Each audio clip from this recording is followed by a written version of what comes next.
చాలామందికి suspense thrilling ఉన్న movies అంటే ఎక్కువగా ఇష్టం అండ్ ఎక్కువగా చూస్తారు కూడా. అందులోనూ హారర్ మూవీస్ ఇంకా ఎక్కువగా చూస్తారు. నేనైతే చాలా వరకు ఇలాంటి suspense movies and horror movies చూస్తాను ఎక్కువగా. బికాజ్ ఎందుకంటే నెక్స్ట్ ఏమవుద్ది, నెక్స్ట్ ఏంటి, కిల్లర్ ఎవరు, అసలు ఆ అమ్మాయి ఎందుకు దయమైంది, ఎందుకు చచ్చిపోయింది, వీళ్ళెవరు వాళ్ళెవరు అనే థాట్స్ అండ్ సస్పెన్స్ థ్రిల్లింగ్ అనేది ఎక్కువగా ఉంటుంది. అండ్ ఆ మూవీ కంటిన్యూ అవుతున్న కొద్దీ ఇంకా పెరుగుతూ ఉంటుంది అనమాట ఆ సస్పెన్స్ అనేది. బిగినింగ్ నుంచి ఎండ్ వరకు ఆ ఉన్న క్యారెక్టర్స్ అందరూ నెగిటివ్ క్యారెక్టర్స్ లానే అనిపిస్తారు లాస్ట్ తెలిసే వరకు కూడా. లైక్ ఏ ఎవిడెన్స్ దొరికింది, ఎవరు ఏంటి, వీళ్ళు నెగిటివ్ క్యారెక్టరా, వాళ్ళు నెగిటివ్ క్యారెక్టరా, ఈ థాట్స్ అనేవి లాస్ట్ క్లైమాక్స్ వరకు మన మైండ్లో తిరుగుతూనే ఉంటాయి.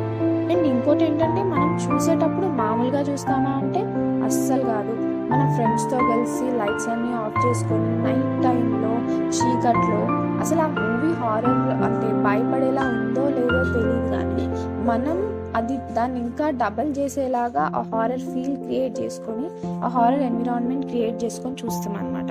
దానివల్ల మనకి ఇంకా సస్పెన్స్, ఇంకా థ్రిల్లింగ్, ఇంకా హారర్ ఫీల్స్ అనేవి వస్తాయి అనమాట. అప్పుడు దయ్యం జూమ్ అవుట్ అయ్యి జూమ్ అయ్యి అక్కడుండి ఇక్కడుండి పట్టీలు సౌండ్ వచ్చి అది ఇది ఎక్సెట్రా మొత్తం చూసి భయపడో, సస్పెన్స్ తోటో, ఫన్ తోటో, యాంగ్జైటీ తోటో మూవీ అయితే కంప్లీట్ చేస్తాం. ఈ హారర్ మూవీస్ అనేవి చూసే వరకు ఒక లెక్క, చూసాక ఒక లెక్క. ఎందుకంటే ఇప్పుడు ఆ రోజు నైట్ వచ్చి నిద్రపోతే నిద్ర పట్టదు. ఎందుకంటే మన నీడ మనకే దయ్యంలాగా అనిపిస్తుంది. సడన్గా వాటర్ తాగడానికి ఏమైనా లేచినప్పుడు మన నీడని చూసి మనమే భయపడిపోతాం. మనం నడిచేటప్పుడు వచ్చే సౌండే పట్టీల సౌండ్ లాగా వినబడతా ఉంటుంది. ఫ్యాన్ మీద తలకిందులుగా దయ్యం వేలాడిందేమో, బెడ్ కింద నుంచి దయ్యం వస్తుందేమో అని భయపడతారు. ఆల్మోస్ట్ చాలా మంది భయపడతారు. ఈవెన్ కొంచెమైనా లైక్ నిద్రపోయేటప్పుడు డ్రీమ్స్లో కూడా వస్తాయి అవి. ఎందుకంటే మనం అలాంటి ఫీల్ క్రియేట్ చేసుకున్నాం, మరి మనం అట్లా చేసినాం కాబట్టి మనకి ఇట్లా అవుతుంది. అబ్బా అనవసరంగా చూసాను అనుకుంటాం. అప్పుడు ఆ రోజు అలా గడిచిపోతుంది. ఆ తర్వాత నెక్స్ట్ డే మనం అస్సలు పట్టించుకోకుండా అన్నీ దులిపేసుకొని మళ్ళీ ఒక హారర్ సస్పెన్స్ ఏదో ఒక ఫీలింగ్ పెట్టుకొని చూస్తాం.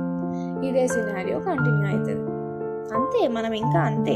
మనకు ఆ సస్పెన్స్ థ్రిల్లింగ్ ఫ్యాక్టర్ అనేది ఖచ్చితంగా కావాలి. సో మీరు కూడా ఇలాంటి మూవీస్ చూస్తారా? మీరు కూడా భయపడుతూ సస్పెన్స్తో హారర్ ఫీల్తో మూవీస్ చూస్తారా? ఇలాంటి మూవీసే చూస్తారా లేకపోతే భయపడతారా?